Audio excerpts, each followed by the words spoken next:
West Hill United is a progressive spiritual community where how you live is more important than what you believe. West Hill United is a people, a place, an idea. We are a community living out of a progressive faith, striving to make a positive difference in our own lives, the lives of others, and the world. Join us Sundays at 10:30 a.m. or connect with us at any time. For our readings now is Scott and Donna for our readings.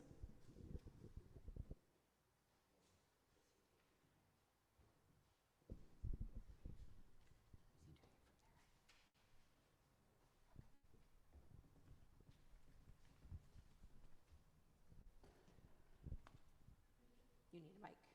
Do you want this one? You're gonna take that. Stand over here then.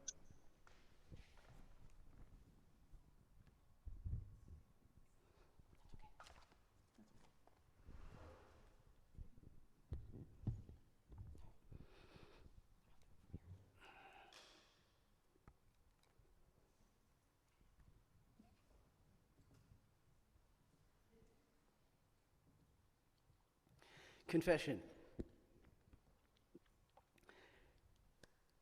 I cannot and never have been able to play anything at all in a key with 3 sharps or 4 sharps. Never. I remember sitting at the piano with my father coaching me on the piano bench, and I was trying to play Air by Mozart in the key of A. I couldn't see the notes. I was crying so badly. He was very encouraging, but it didn't work. And I cannot play in the key of A or the key of E. Why does this matter, you say? There are other keys. Yes, there are, and I use them all. I can do 5 flats, but I can't do 3 sharps. So, on Thursday night when Babette and I were practicing for this Sunday, the song was written in A, but I wasn't playing it in A, I just played it in whatever I was comfortable with. But it means that when I move it up, you know how we sing the next verses sort of up, I have to jump to the next key I can play in, not the next key. Well, the next key was A.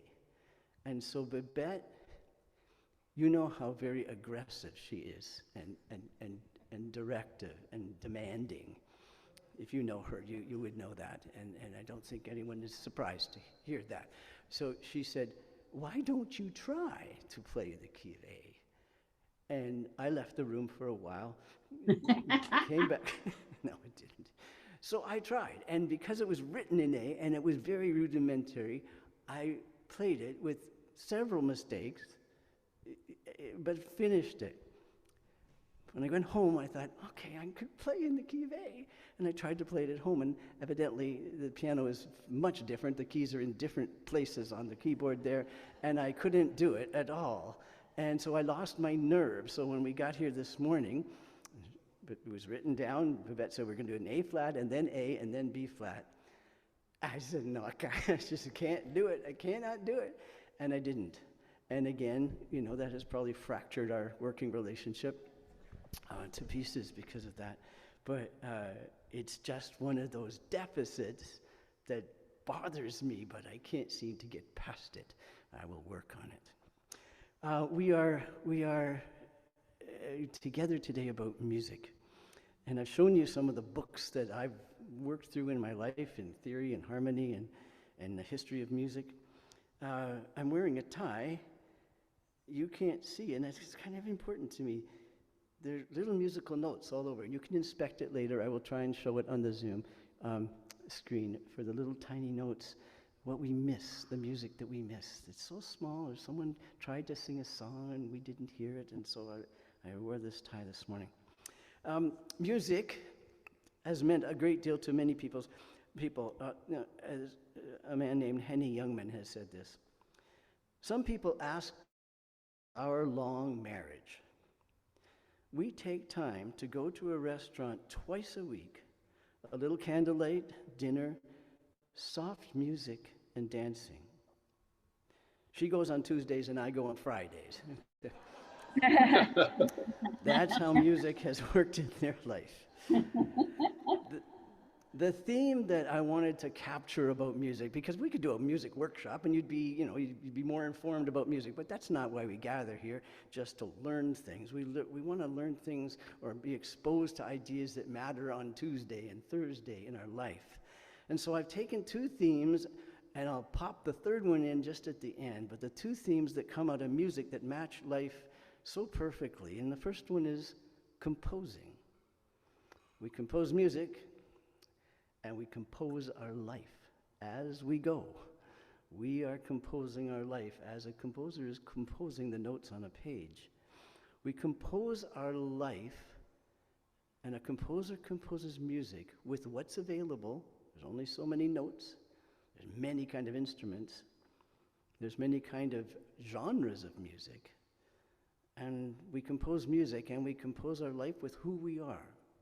Who we are, what we're about, what are our talents, what are our interests, and then what are our values. And the values come through in the music as well.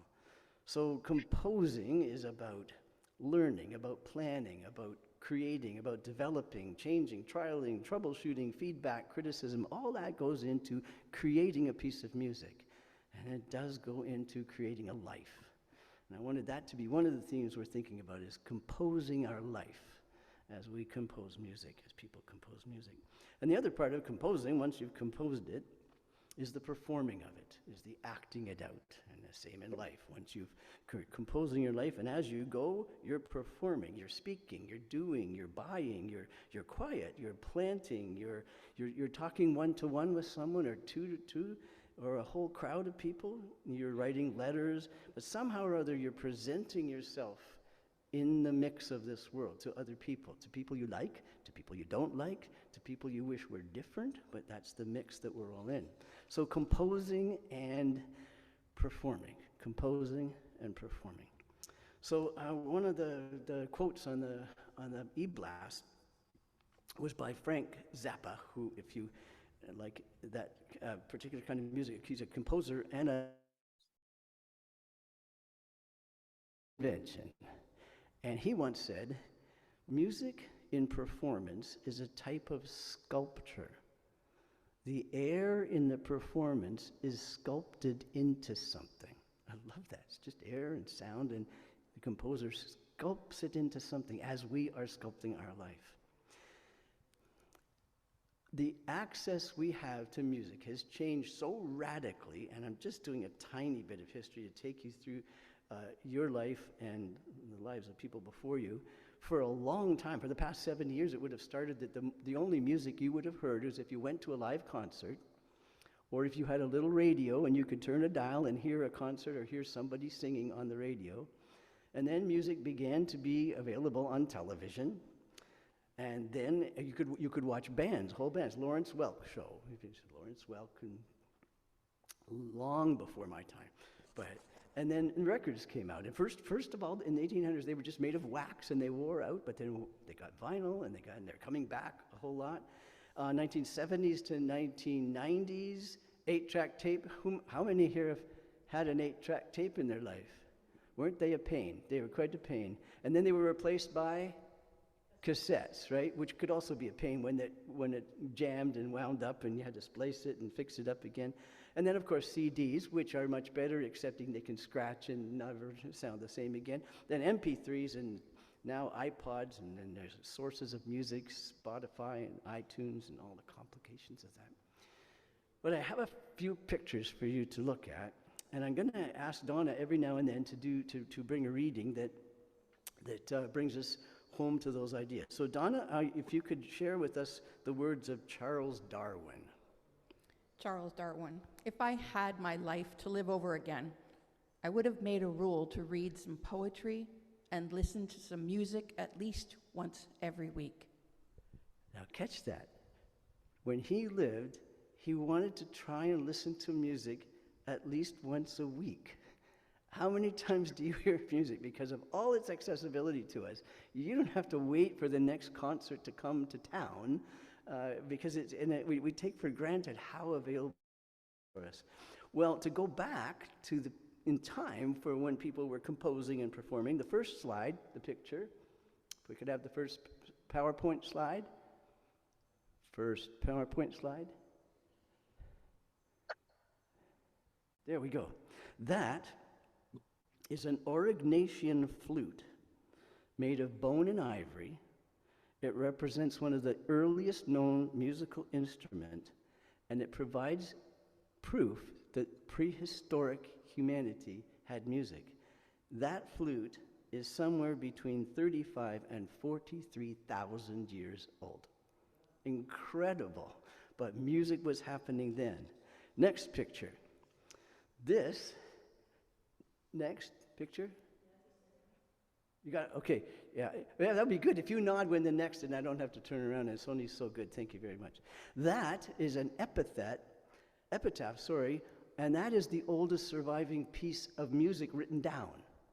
And that, they dated it to be 1st, 2nd century Common Era. And the song, the melody recorded, was an ancient Greek song used at funerals. And they found this in the thing, and they've actually translated it. The words beside it are the translation in those words. The next slide. Yes? Nod? Good. That is a written out song. It's not a whole song, so it's a hymn to a god, a Hurrian cult hymn, and it's the oldest surviving complete work of notated music in the whole world, 1400 before the Common Era. So just take your mind back in history to realize people were writing out music and playing it. The next slide shows the translation of that, which isn't any easier to understand, but they've actually worked through to what that sounded like. And if you go on YouTube and put in earliest known hymn to a god, whatever, you'll find it, and people actually have sung it. It's quite interesting. The next slide shows somebody laboriously composing a song with the pen in his hand. Looks very, very classical in that. And one of the things that somebody mentioned something last week on the Zoom, and I was quite taken with it. So I wanted to show you the next slide.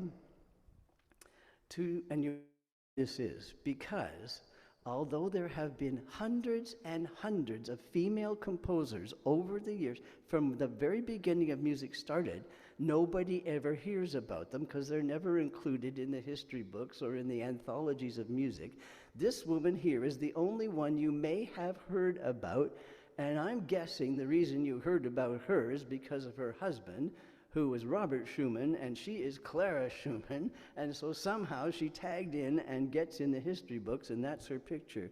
And that's a real shame, and we know, I mean, now you listen to popular music, there's women and men are composing prolifically, and it's wonderful, but back then they would compose a piece of music that never got heard. So when you feel like that's your life, there's your Clara Schumann, and all her compatriots didn't get heard. The next picture I put in there, and I put on purpose a British robin, sorry, not a Canadian robin. I have seen some of theirs, they're very sweet, they have a very sweet song. And zoo musicology is the study of animal song, excepting part of what they study is, do they know they're singing a song, or are they just talking and that's how it sounds? And it's a very interesting study about the noises and the things that come from animals. If you've ever woken up early in the morning to the bird song and you don't need any other music at all, it's so beautiful just to hear either one bird or, next slide, a choir of zebra finches. We have a choir of zebra finches at Fairview Lodge where I work in the long-term care facility. And they always post up notices when they've had babies. They have many babies, a lot, and they sing and they chirp, and people sit around these large, large cages and enjoy the zebra finches. They're from Australia. And the next slide sings a song that is the longest measured song in the animal kingdom. The song of the whale is the longest song. If you've ever heard some YouTubes, just put that, go on YouTube and listen to, or whatever your source of music is, and put in whale song and just sit there and realize, and that over miles and miles and miles they communicate with each other through their song. A tiny little tour, and I'm just arbitrarily picking the decades here. Arbitrarily, we could spend all day enjoying all the music of our lives. But I just want us to feel the number of people who have written, not on stone tablets, but on actual music, and brought music into your life and our lives together. Let's just start really quickly. I'm going to do this so quickly. I've been told that sometimes I talk too quickly, but I'm going to do it now because we're just racing through a couple of decades together. The 1920s, the Great Depression hit and remained right through the 1930s. And one of the types of music that came to the prominence was the blues, and it made sense. It made sense to mourn and think. But also swing and jazz and country music, traditional pop, the crooners, and the big band music. If you wanted to remember people that brought us the music, Fred Astaire, Bing Crosby, the Andrews Sisters, Gene Autry, a song, Smoke Gets in Your Eyes, I Only Have Eyes for You, Blue Moon, Cheek to Cheek, The Way You Look Tonight, Good Night Irene, which was actually a protest song. I didn't know that. It was a protest song. And Over the Rainbow and Moonlight Serenade. Now, how much of those songs meant to people over the years, just given to us by some writer? 1940s, big band again, swing, World War II. And so people tried to remain positive during this time. And so a lot of songs were written to entertain, and people went over and entertained the troops, Bob Hope and different people. Again, jazz, big band, swing, country, be-bop starts, novelty acts, Rosemary Clooney, Glenn Miller, Count Basie, Bing Crosby again, Chattanooga Choo Choo, In the Mood, White Christmas, Swinging on a Star, the Trolley Song, and Zippity Doo Dah came to light then. 1950s, major social changes starting in the world, and the music started being about things more than just happy things or sad things. And the artist list goes on and on, everyone from Elvis Presley to Johnny Cash to Sam Cooke to Frankie Avalon, Bobby Darin, Pat Boone, Dean Martin, songs like Rock Around the Clock, Hound Dog, The Great Pretender, Blueberry Hill. Very different sound. Now, I want to enter here because that's when my decade is the 50s. I was born in 53. And in the evangelical Christian home I lived in, and I'm grateful for every moment I spent growing up in that home with those parents, we were not allowed to listen to rock and roll. Rock and roll was of the world, and we were not of the world, so I didn't hear any of this. We didn't play it on our radio. None of my friends, they were all church friends, and we didn't know anything.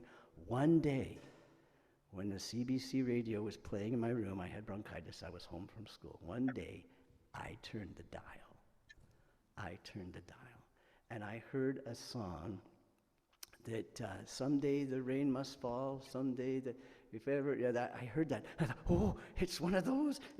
And it's the simplest, nicest song in the world, but it felt to me like I was being very daring. And I turned the dial back, so when my parents came up, I was still listening to CBC Storytime.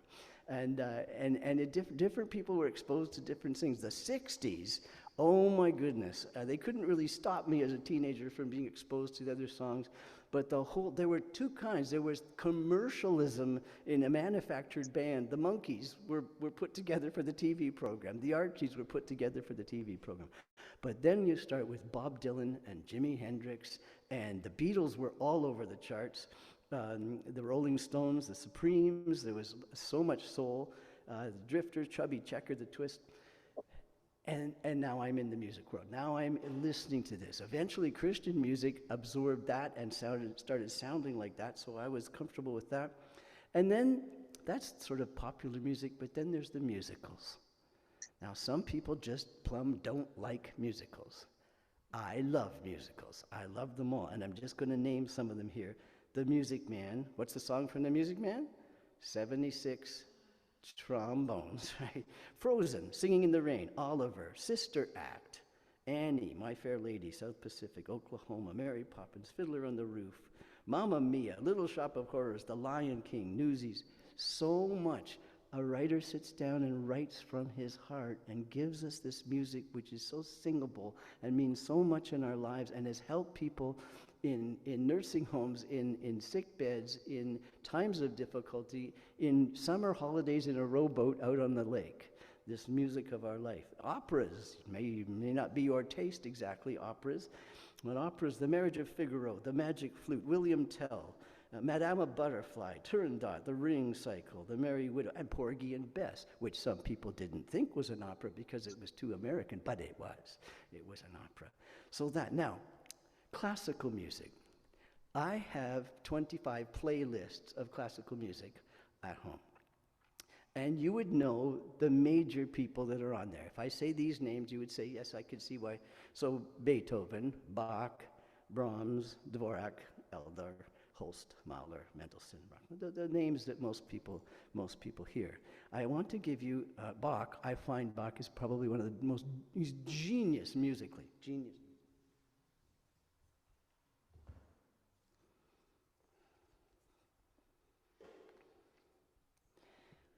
Bach's amiable qualities were there, but he had a warm and hasty temper.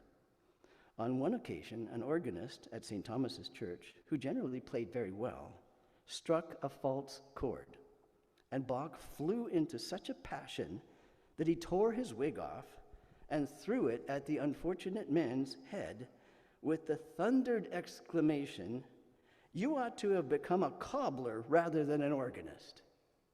Now, I just told you he was a genius musically. It doesn't mean he's a nice man. He got very angry. Now, this was how he composed. So he did have a temper. But Bach was so fond of full harmony that besides an active use of his fingers and the pedals, he is said to put keys down by a stick he held in his mouth because hands and feet couldn't get all the notes in he wanted to hear in a chord. So I pictured the man with his hands and his feet and a stick in his mouth pressing down notes. And if you've ever listened to one of his fugues, you can understand what he had to do to get through that.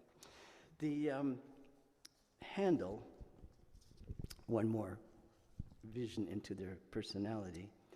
An English singer named Gordon once found fault with Handel's method of accompanying. High words ensued, and Gordon finished by saying that if Handel persisted in accompanying him in that manner, he would jump upon his harpsichord and smash it to pieces. "Oh," replied Handel, "let me know when you will do that, and I will advertise it, for I'm sure more people will come to see you jump than to hear you sing." Yes. Well, what I want to tell you about the classical composers I listened to is I didn't realize till YouTube that I had missed so many names that didn't get known. And so I have playlist after playlist of Bridge, Butterworth, Coates, Dodd, Dubois, Farnon, German, Gibbs, Hammerich, Hope, Horn, Kettleby, Janison, names I'd never heard of, or vaguely. And I listened to the music, I thought, what a beautiful thing for my life to add this to, and I've shared it with other people. I had like 59 names I'd never heard of, and now they're part of my life, and I'm so grateful. I push a button, and there is Giovanni Scambati bringing music into my life.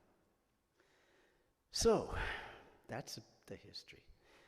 What music is made of, what goes into the composing and into the performing, it's just an arrangement of sounds. It's just some notes put together, and I say there's not that many notes. Nicholas Sparks has a very clear idea of what music is made of. Donna, if you could read from Nicholas Sparks. From the last song. Life, he realized, was much like a song. In the beginning, there is a mystery. In the end, there is confirmation. But it's in the middle where all the emotion resides to make the whole thing worthwhile. Beautiful. The creation of a life in the middle.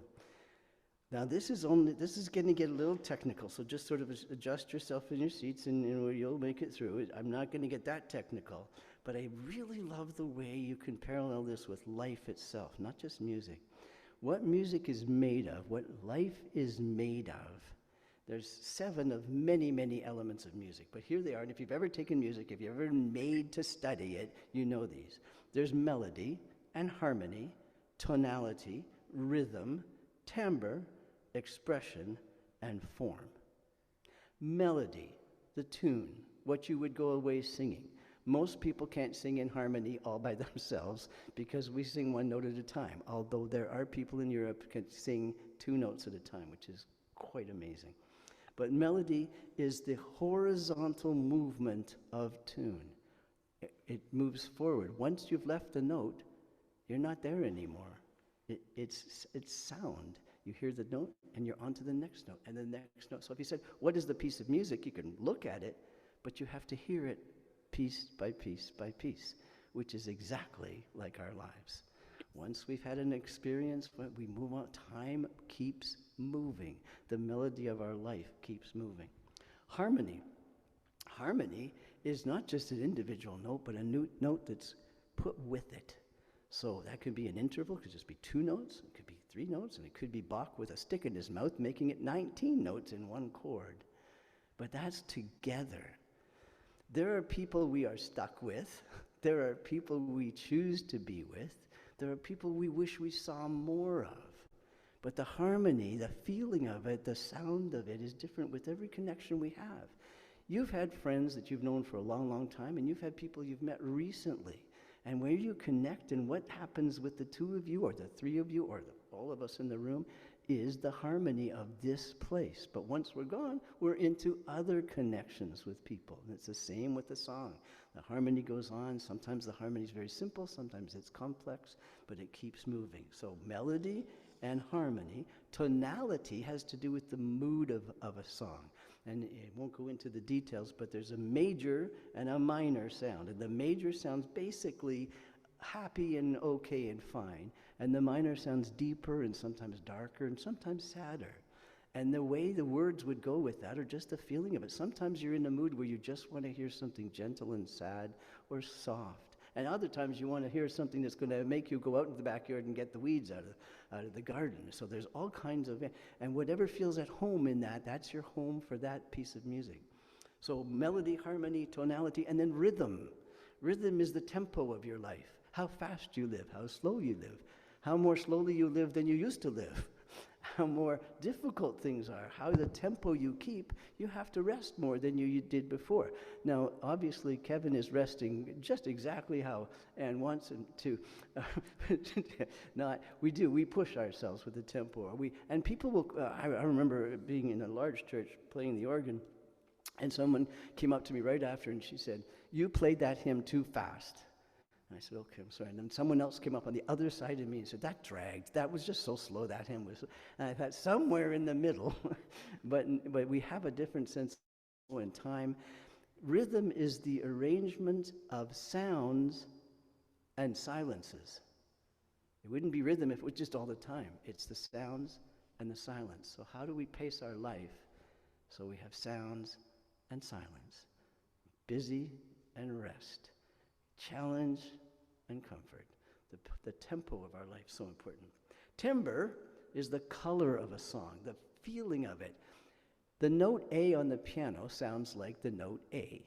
The note A on a flute sounds like A, but you know it wasn't the piano. And A on an oboe sounds different. A on a tuba sounds different. A in my voice sounds different and sort of bad.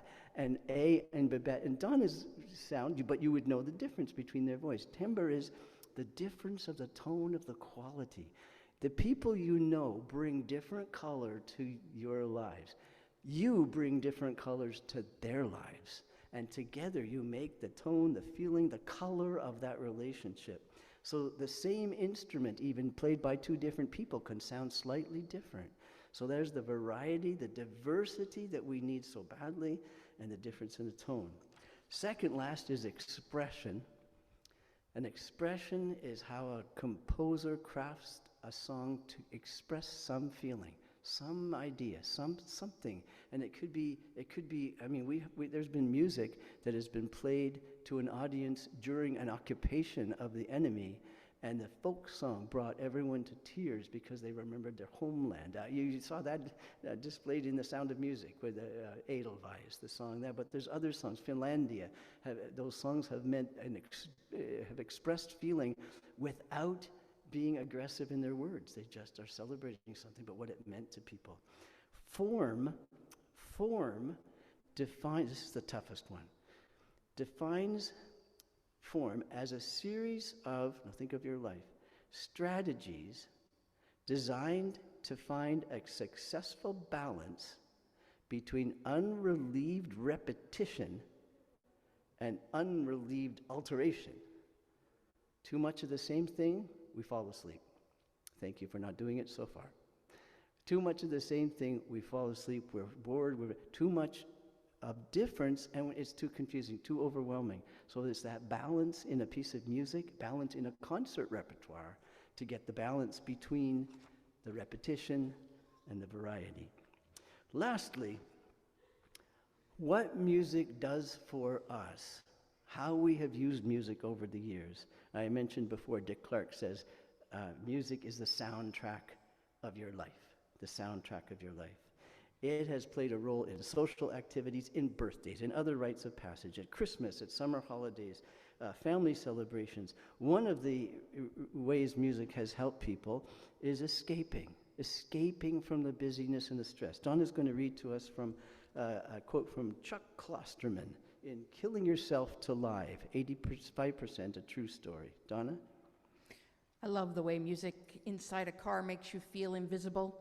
If you play the stereo at maximum volume, it's almost like the other people can't see into your vehicle. It tints your windows somehow. How many of you have sung in your car with the windows closed up and you loved how you sounded, but you're glad nobody else sounded? I love his statements. It's almost like people can't see you. It tints your windows somehow, and you can just have your time. So escape from other people's opinion of your singing, and of course there's the shower as well. But there's also escape that's kind of good. Someone needs a respite. And Arthur Conan Doyle said this quote, "There's nothing more to be said or to be done tonight.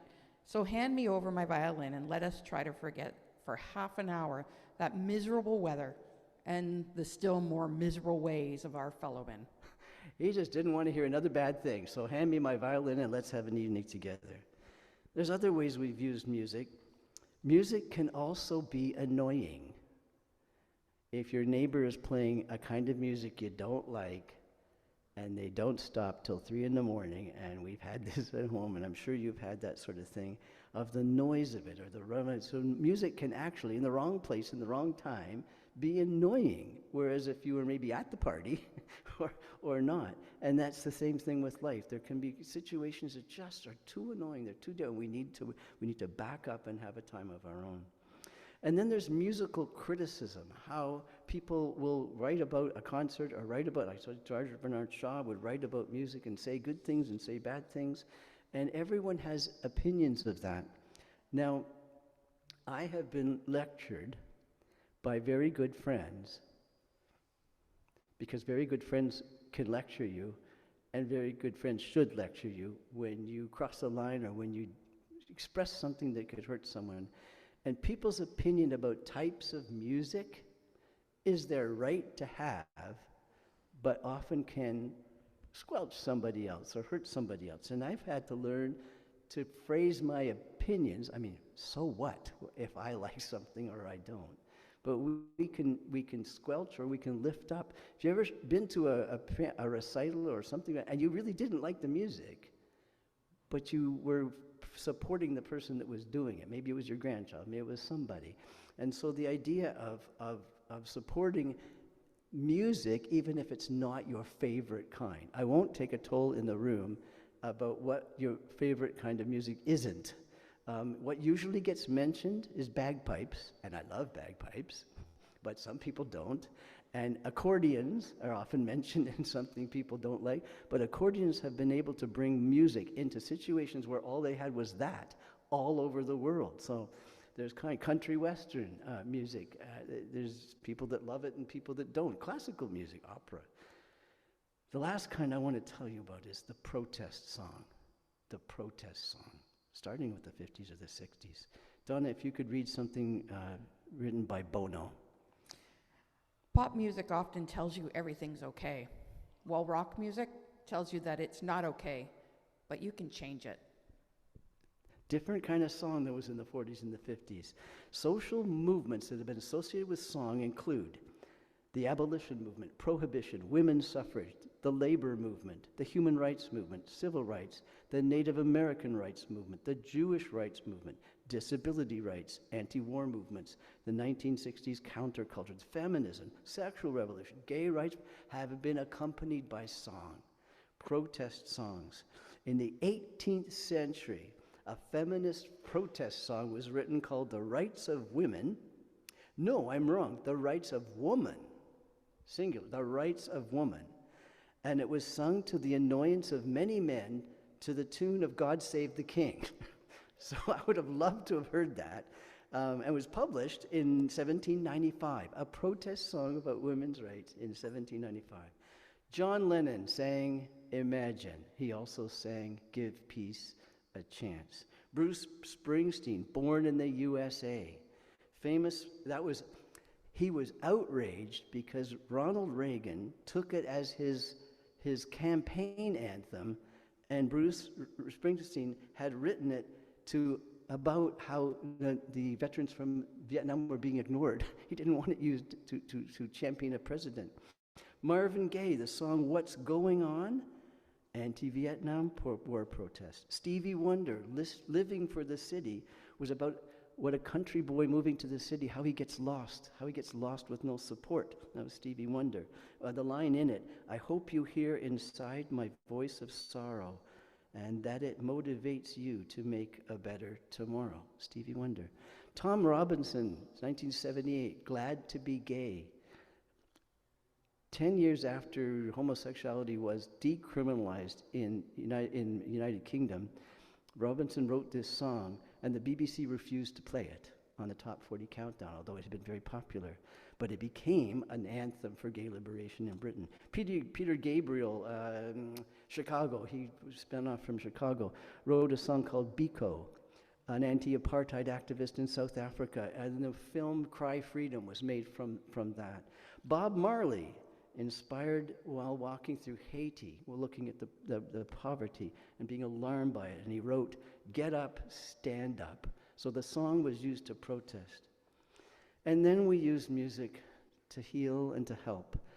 I don't know if you're familiar with in long-term care in hospitals, they have music therapy now for people. They'll bring in familiar music or helpful music or quiet music. And it's very therapeutic for people. Donna, if you could read Maya Angelou's comment on what music did for her that helped her heal. Music was my refuge. I could crawl into the space between the notes and curl back into my loneliness. We know the poet. We've read her works here before. You don't think of her hiding in loneliness, but music was her refuge. And for every time, music has been something for all of us. That's such a gift. The writer probably never knew that it would be used that way, but somehow we found it comforting. The formal therapy, the last, I have another slide there, Sony. If you can find it. Is it there? No, it would be before that. It's simply a picture of music therapy. You got it there? That's a music therapist in a organization called Blues in the Schools. Blues in the Schools. A trained therapist used his music there. That's a U.S. Navy sailor who went through trauma, and they're both playing the mouth organ together for healing, and evidently it worked wonders where nothing else could. So the portable mouth organ did there. And then finding a place all for yourself. Eddie Van Halen said this, Donna? Eddie Van Halen. Music kept me off the streets and out of trouble and gave me something that was mine that no one could take away from me. So that's a lot about music. That's a lot. And it just touches the surface. So I wanted to just add one thought. I said, composing your life, composing, writing it, choosing it, and then performing it. But there's another aspect of music, and we have to do it all the time. In between composing and performing our life, being choosing our life and running our life and performing our life, speaking, acting, there's something called improvising. Improvisation is key to music, even with something as strict as a Bach fugue, but certainly always around in jazz and jazz fusion and the different where a player just starts to play and someone else joins in and they change. Improvising means changing as you go along to meet what's in front of you with the best that's inside you. To meet what's in front of you with the best that's inside you. And if you're running out of what the best inside you is, you borrow from us. You borrow from each other, or you borrow from other songs. You borrow from whatever shores you up so that core in you can compose your life with peace and with choice and with integrity, and you can act and speak and engage in life to perform. So composing and performing for our impact, the skill musicians will leave us with is that of improvising. I leave you with the picture, the last picture, Sonny. Does anyone know what that might be, if you can read it closely enough? That is sailing around the universe somewhere, because it is the Voyager Golden Record launched on the Voyager probes into space. So that CD is in space, and it's got a record of our music. The music of our lives. Dick Clark saying the soundtrack of our lives was recorded on this CD and sent out into the world. So if there's absolutely anybody out there that's ever going to pick us up, this represents what people have composed and improvised and performed. And in so many cases, it has grounded us in life, and it has guided us with love, and it has helped us growing in wisdom. So I will say, this whole idea of music is offered as wisdom for the journey. May we walk in its light. Thank